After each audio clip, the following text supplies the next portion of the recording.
بسم اللہ الرحمن الرحیم نحمدہ و نصلی علی رسولہ الکریم۔ ایک عجیب جنات سے متعلقہ واقعہ ہے۔ حضرت عبد الرحمن ابن ابی لیلہ فرماتے ہیں کہ ان کے قبیلہ کا شخص ایک عشاء کی نماز کے بعد گم ہو گیا۔ بیوی حضرت عمر رضی اللہ تعالیٰ عنہ کے پاس آئی، فرمایا 4 سال تک انتظار کرو۔ 4 سال کے بعد بھی اگر واپس نہ آئے تو پھر دوسرا نکاح کر لو۔ اب اتفاق ہوا، پہلا جو گم ہو چکا تھا اس کا خامد 4 سال سے پہلے واپس آ گیا۔ پوچھا کہاں غائب تھے؟ کہا میں مجبور تھا، مجھے جنات اٹھا کر لے گئے تھے۔ تو ان میں یعنی برے جنات میں جو کافر تھے اور مومن جنات میں آپس میں جنگ ہو گئی اور مومن جنات غالب آ گئے۔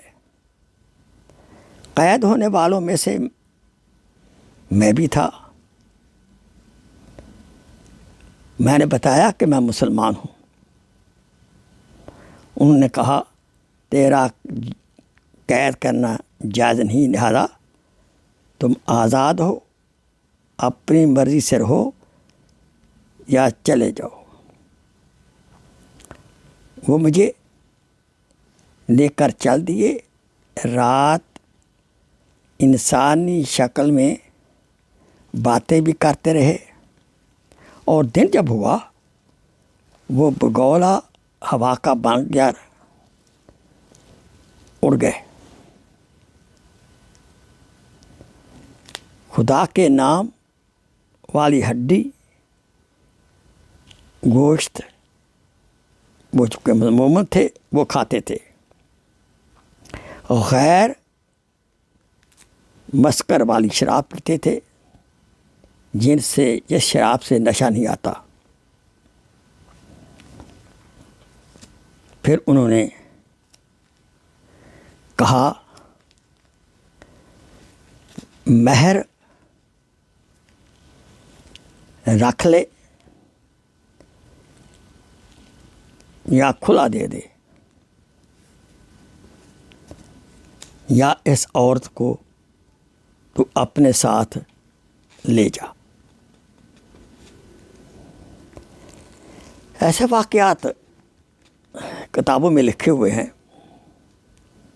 کہاں تک درست ہیں اللہ عالم بالصواب، لیکن یہ حقیقت ہے جنات کی اپنی دنیا ہے اور اس کی تصدیق قرآن مجید کرتا ہے۔ وما خلقت الجن والانس الا لیعبدون۔ یاد رہے جنات اور انسانوں کا حساب کتاب ہوگا اور ان کے مقدر میں جنت یا جہنم ہوگی۔ اللہ تعالی ہم سب کو جنات شیطانوں کی شرارتوں سے محفوظ فرمائے اور ہماری اولاد کو بھی محفوظ فرمائے، آمین ثم آمین۔ Please share this video as a صدقہ جاریہ۔ جزاک اللہ خیر۔